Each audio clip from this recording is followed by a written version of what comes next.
Hi everyone, I'm Shelley and you're watching There's No Place Like Home. Today I'm bringing you another installment of my Question the Narrative series, and my main focus is going to be on what I'm going to call castles for giants and other artifacts.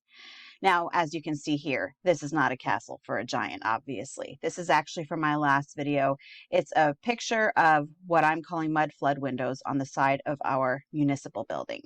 And so before I even get into the main topic, I wanted to answer a question that a couple people have asked is how can you tell the difference between what we're calling mud flood windows and windows that are purposely put by basements to let light in, because we know that there are houses that do purposely do that. So yeah, this right here is the side of the municipal building, and yeah, I would definitely call these mud flood windows. You can see that the windows go straight down to the ground. It looks like they put some sort of cement or something on the bottom, but the windows do go all the way to the ground. And if you were at the building, you probably saw in my video if you watched it that these windows are right in line with the other windows above them, and they are also the same shape, the exact same shape as the windows on top. So what you're looking at here is a photo of a window that was purposely put in for the basement. It was purposely put in place. And the way that I usually can tell if they are intentionally put there is you can usually see that they are a few inches up from the bottom of the house, so they're not going straight down into the ground like a lot of these mud flood windows are. And you can also see what is the bottom of the window. So that is how I typically do kind of notice the difference between them. Same with this one. You can see the bottom of this window, and it doesn't appear, I mean, this is just cemented in here, but it does not appear that it did at any time go down to the ground. So this I would not consider to be a mud flood window. I would consider this just to be a window that was put there. Mud flood windows are usually found in, like I was saying in the other video, they're usually found in older buildings, and a lot of times, not always, but a lot of times they have some of the same features. They're brick, they have arched windows, and a lot of them have flat roofs, but not always. And a lot of times they're also a bit fancier, especially up towards the roof line, than today's buildings. Now here, I actually ran across this. This is someone actually found a window in their Victorian basement. And this is over in the UK. And so, yeah, so this is a basement window. And this is one that was actually there. And as you can see, it's just facing a brick wall. So let's just read a little bit of what this says. We knew our cellar once had a window. In fact, it once had two. But unfortunately for us, both have been removed and bricked up, which meant our basement had zero natural light. None. And then, so you might think, okay, well, they were bricked up, but they must have at one point pointed outside or shown some part of outside, because she's saying that since they're bricked up, there's no natural light in the basement. But let's just move on a little bit. It says, first things first, where does the window go and what does an underground window look at? Well, it goes here. And it shows right there where the window goes. And it says, and essentially it looks at nothing. So they have a window in their basement that looks at nothing. In fact, they said they had two. And it just is astonishing to me that people don't question why there are windows in their basements that look at nothing. Anyway, it says a very weird concept, I know. Our basement cellar is fully underground. So it's fully underground. And so the window will be virtually invisible from above unless you're stood right on top of it looking down. And so it shows here. And actually in my video, you did see the one building that I showed the side of it. You saw some of these.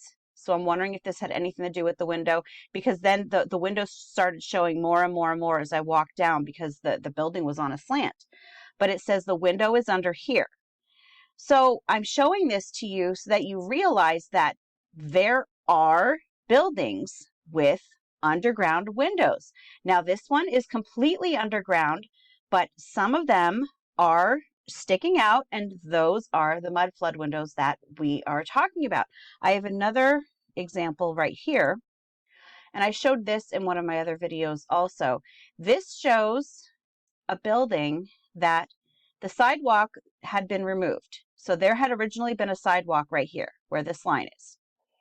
And what you will see is that when the sidewalk was here, you would have seen just this sticking up out of the ground.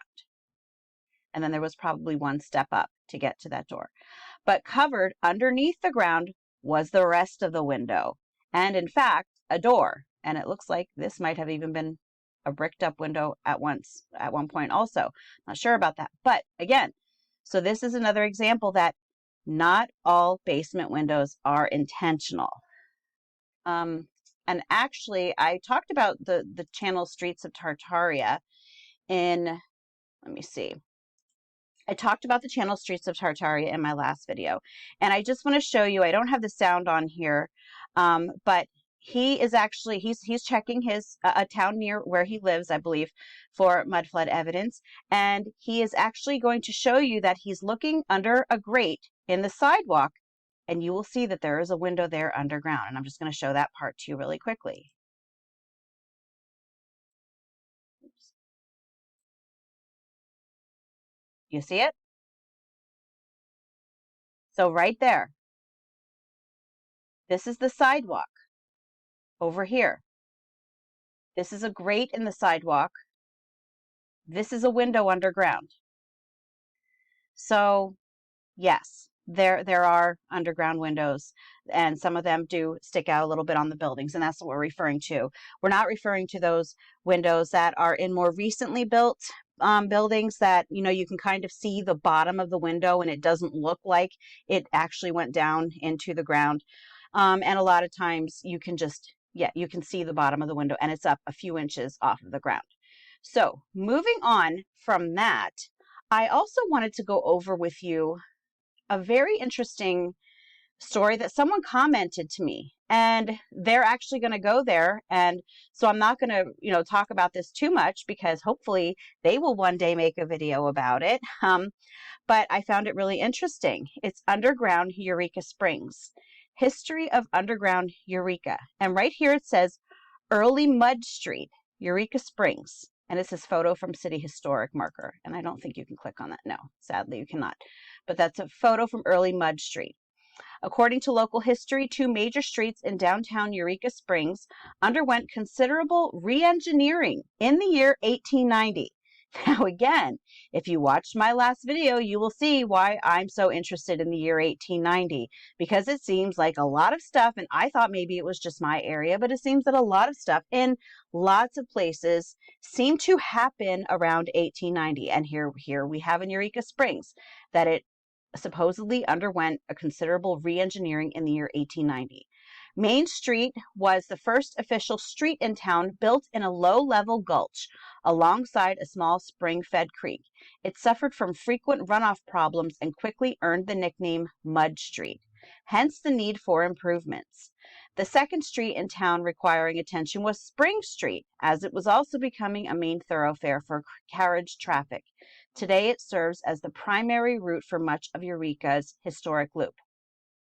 These significant road improvements reportedly raised the overall level of the 2 streets and required that a number of businesses along Spring Street and Main Street create new entrances on the 2nd floor. So we're always saying about how mud flood, when you see the mud flood windows, and a lot of times where the door is, you actually have to go up a couple steps, and it looks like that would actually be the 2nd floor. That is what they did. That is their explanation for these houses that now have to have their entrances on the 2nd floor, thereby making basements out of the once street level facades. So yes, a lot of us are contending that the mud flood windows were the original 1st floor. And now they're basements, and that is what they're saying happened here. Now they're saying that this was done intentionally. It could have been done like this, sure, you know, who knows, but I'm just finding it odd that you do see this all over the place, not just in Eureka Springs, and I'm wondering if maybe it's just the way that they are explaining why they have so many buildings like that.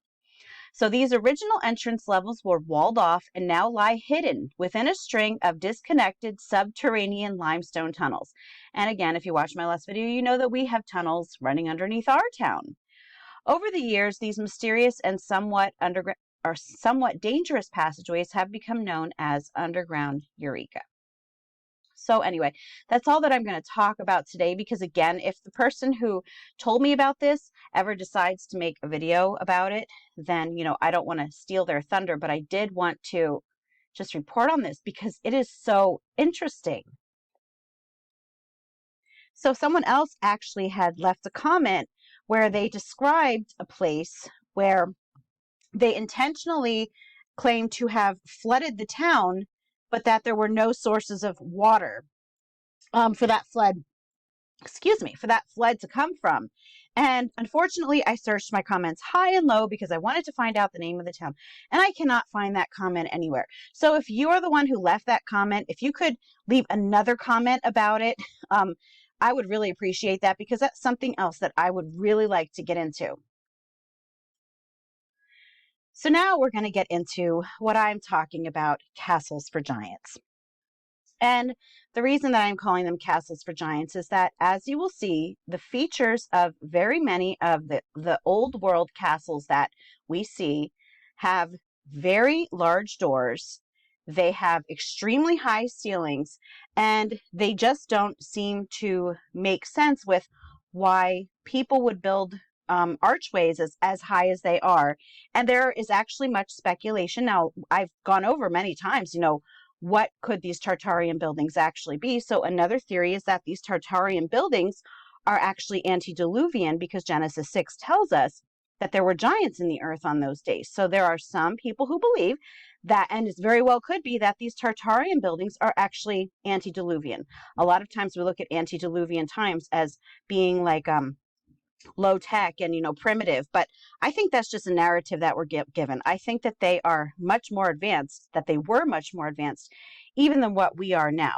I also do have to say, though, that it doesn't even have to be antediluvian. It could even be after the flood, because the Old Testament tells us that there were giants after that also. We can even think of Og of Bashan. So his bed was said to be 13 feet long. Where does it say that? I think it says it up here. So his bed was 13 feet long, and they said that proportionally, if your bed is 13 feet long, the person using it may have been between 9 and 13 feet long. And of course, we also know about Goliath. Goliath was about 9 feet. So it is not unprecedented that there were giants in those days as well. And so we have to look at a lot of these castles as possibly having been built either by them or for them. So let's look right here. So we have this door here, and she is standing next to it. It's enormous. And here we have some other photos of enormous doors. And you just have to think, not only how hard it would have been to build something like this, but why? Why create doors of this size if people were just average height like we are? Let's look at some more. And I tend to, even though there's a lot of really pretty photos of doors, I tend to try to use the ones that have people in them, or something that can at least give us some sort of scale. And unfortunately, we don't have a lot with people. So here's another one, though. Oh, that one didn't work. Well, we can see here, though, that this one it's arched. That's interesting. And then, yeah, even if only this part of the door opens, which it looks like that might be the case, but even if it was just that, look how big that is compared to her. And so that is something that's a feature that you'll find in a lot of old world buildings, not all, but it is something that you will find, and especially it is really in a lot of these castles. So this is in Old Havana. We have some really tall doors here.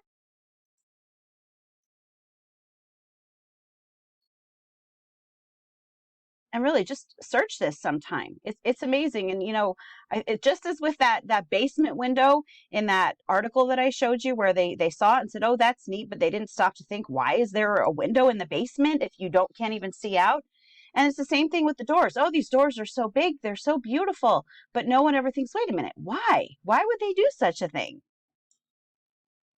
And so here's another one. Again, everything is very intricate, has that whole what we call Tartarian look to it. And now this isn't one where a lot of the times the door might come, say, up to here, and then the top part might not open. But in this case, you can see from, you know, the seam going down the middle that the entire door opens. That is one big door. And it's not just the doors that are huge. If you look at a lot of the insides of these buildings, the ceilings are extremely high. The arches are extremely high. Like you can see these people down here. I can't zoom in too much, but if you look at how small they are compared to the arches, and I mentioned heating these castles in another video that I did. How did they heat these things? Wouldn't it have made more sense to make things that are more condensed, you know, lower down, so that you could heat them, especially if they are in areas that it gets really cold? And it doesn't seem like they were too concerned with that. So this is just another example. So another example besides castles is cathedrals. You will also see this feature very often in cathedrals, that they will have the very high arches and the very high ceilings. And a lot of people will say, well, that's for acoustics. Well, I think that acoustics might be a benefit of them, but I don't believe that that's why they were built this way. This, I think, was an old bank, and you can still see we've got, you know, the Greco-Roman columns, and a lot of times we will also call them Tartarian. Beautiful ceiling and a beautiful high ceiling. Now, in this case, it doesn't appear to have an enormous door, but the ceilings, again, you have to wonder about a lot of these things. Why did they do the things the way that they did in a time when it seems like it would have been much harder to not only build that, but to maintain it? And so here's another one, just an old building. I think this is an old cathedral too, because it looks like, yeah, that's the Lamb of God. So that was up there above this enormous arch. Now here's the man that's down there, and there's the arch. And even further up is the ceiling. So, you know, it really does make you wonder, could these castles, could these buildings, could they have originally been built by giants, or at a time where there were a lot of giants around? So besides the buildings, there are actually giant artifacts that have been found. Now, these giant books, I believe, were found in Prague, in the castle, the very first castle that I showed you. And look at the size of these books. And these are they're not fake books. They are real books. And when they were found, they were actually worn as if they were well read. We've got another one that's like, it's a map of Italy right there. And the book is taller than them, you know, so he looks to be, I don't know, I'm just guessing from looking at this, maybe 5'9". So that book is almost 6 feet tall, I would say. And here's another one. I know these are definitely, this one here is definitely from Prague Castle, but look at all of them. These are not, they're not things from a movie set. These were discovered in Prague Castle. Additionally, there were weapons. Weapons also, giant weapons that no human, no average sized human would ever be able to wield. So we've got that one. We have this one here. Is that, oh, I don't think that it opens up to that one. Darn it. Okay, well, anyway, if you look at this one here, I think the other one was bigger. Excuse me. Look at the size of these axes. Imagine how heavy that is. Imagine how awkward that would have been to try to balance something like that in battle. And right here we have giant swords.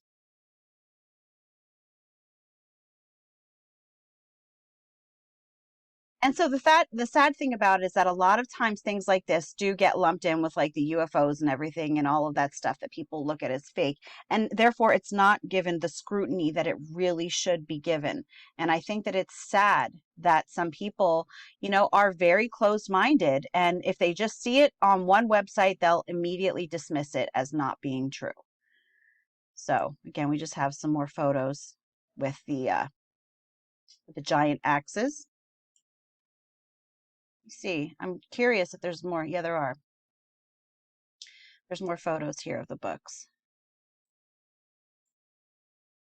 And the thing is that you've got to remember, I've made a few videos about giants.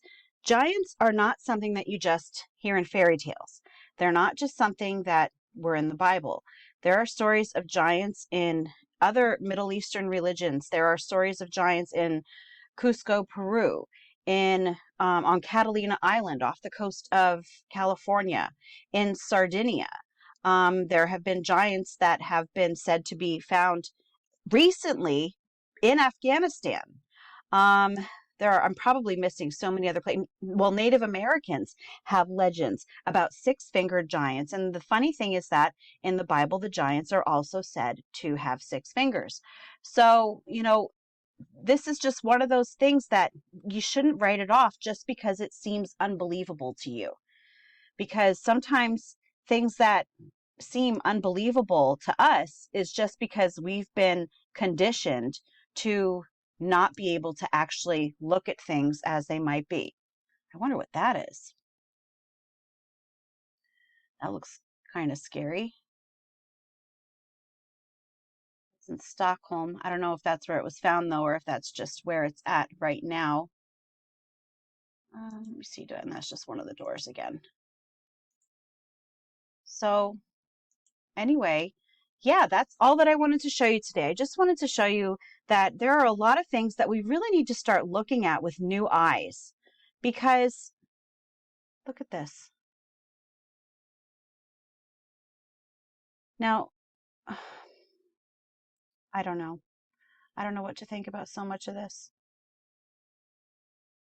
I do know that places like the Smithsonian are definitely hiding evidence, that they're definitely hiding our true history. That is a 100% fact. And that is why, again, I'm going to say it, that we need to just forget the narrative. We need to forget everything that has been fed into us, because the more that they fight against us to know something, that's how you know that there is a much greater chance that that is actually what the truth really is. That's all that I have for you today. If you like this video, give it a thumbs up. If you haven't subscribed yet and would like to hear more of what I have to say, I would love if you would do that. If you have any questions or comments, you can leave one here or over on Instagram. And if you like my work and would like to check out my Patreon page, I will leave a link in the description box for that as well. And I hope you have a great day.